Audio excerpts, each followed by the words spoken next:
unfortunately, I have to talk about the travesty that came out today that Antonio Gates Unbelievable. is not going to be a first ballot Hall of Famer. Um, this is one of the biggest snubs in all-time history, in my opinion, Jake. But what's your reaction here to this news that we just got? I mean, did they change people on the Hall of Fame committee? I mean, did they bring in some new people that haven't been watching football over the last 25 years? How do you keep this man from a first ballot Hall of Famer, given what he has done statistically? You don't even have to watch any film. Just look at the stats and Yeah. tell me that that's not Hall of Fame worthy in the first ballot. Yeah, it's wild to me. I mean, you look at obviously the touchdown record is the touchdown record, but it's not just the touchdown record. Like nobody's gonna break that record for a very long time. I mean, Travis Kelsey, if you put like playoffs in it, obviously he could like pass him for total touchdowns. But Travis Kelsey's at 77 regular season touchdowns. Like he's not coming anywhere close to that. That touchdown record is going to stand for a very long time. Yes. And if you just put it in receiving touchdowns, he's seventh in NFL history, including wide receivers.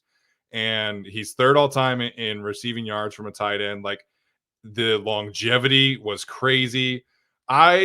If this is because of the one PED suspension, I'm going to lose my shit because that would Oh be such a God. petty reason to keep somebody out of the Hall of Fame. And traditionally, the NFL is not as bad about that as Major League Baseball, but I saw that being pointed around on Twitter. So I am maybe wondering if that's the case, but we don't know who got in over him just yet. I'm sure that's going to come out in a few minutes here, but Gates not getting in, man, it's a travesty. This is somebody who should absolutely have been a first ballot Hall of Famer.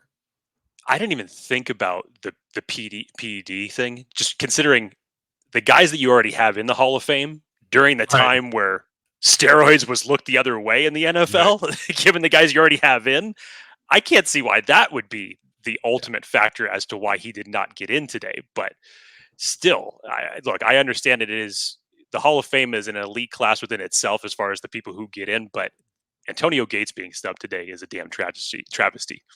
Yeah, I understand that it's like you want it to be like this elite club, but if you're keeping guys like Antonio Gates and Steve Smith and Torrey Holt out of the hall, I think you maybe need to like loosen up the requirements just a smidge Right. because those are all guys that should have been A little bit. in, first off. I'm not asking to turn this into the Basketball Hall of Fame where guys like Yao Ming who play for 7 seasons are in the Hall of Fame. Like just a little smidge here. I'm just asking for a little bit because that seems kind of ridiculous to me.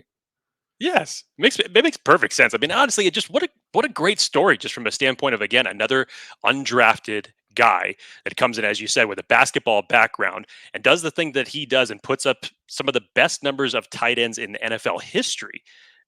I mean, that is not something that comes around every once in a while that you could just put into the Hall of Fame to say, like, okay, yeah, you got 24 first round wide receivers that were taken, and then we knew that they were going to put up great numbers. Nobody saw this coming from Antonio Gates when he came in the league. I Yeah. mean, it's just amazing to me that of all the snubs that you look the other way with this one. Yeah. It's that's a frustrating one for sure. Well, once we figure out who got in over him, maybe that'll give some context. But that list, there's nobody that should have made it over Antonio Gates, in my opinion. So we'll see what happens there.